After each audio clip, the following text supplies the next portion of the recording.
സുഹൃത്തുക്കളെ, ഇന്നത്തെ വീഡിയോ നമ്മൾ GST റേറ്റിനെ കുറിച്ചുള്ളതാണ്. ഇന്ത്യയിൽ ഇന്ന് നിലവിലുള്ളത് 4 സ്ലാബുകളാണ്: 5, 12, 18, 28. ഈ സ്ലാബുകൾ പല ഐറ്റംസിനും പല സ്ലാബുകളിലാണ് പെടുത്തിയിരിക്കുന്നത്.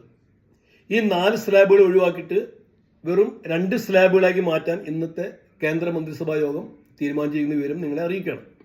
അതായത് ഇനി മുതൽ 5ഉം ഈ പറഞ്ഞ 18ഉം 2 നിരക്കുകൾ മാത്രമേ ഉണ്ടാവുകയുള്ളൂ. 12ഉം 28ഉം ഒഴിവാക്കി.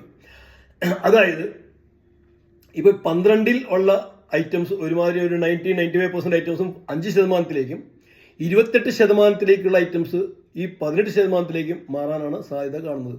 അതായത് ഒരുമാതിരി എല്ലാ സാധനങ്ങളുടെയും വില കുറയും എന്ന് നമുക്ക് പ്രതീക്ഷിക്കാം.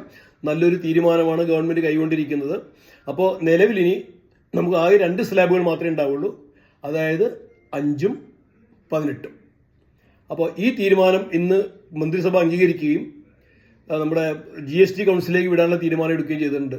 ഈ തീരുമാനം കേന്ദ്ര ഗവൺമെന്റ് ചെയ്യുമ്പോൾ നമുക്ക് നല്ല സ്വാഗതം ചെയ്യാം. അതേസമയം GST കൗൺസിൽ അംഗീകരിക്കുന്ന മുറയ്ക്ക് മാത്രമേ ഇത് നടപ്പിലാക്കാൻ സാധിക്കുകയുള്ളൂ. അതുകൊണ്ട് ഈ GST കൗൺസിൽ ഉടനെ അംഗീകരിച്ചിട്ട് ഈ നടപ്പാക്കുമ്പോൾ നമുക്ക് സാധനങ്ങളുടെ വിലയൊക്കെ കുറച്ച് കിട്ടും. ഇതൊരു സ്വാഗതാർഹം തന്നെയാണ്.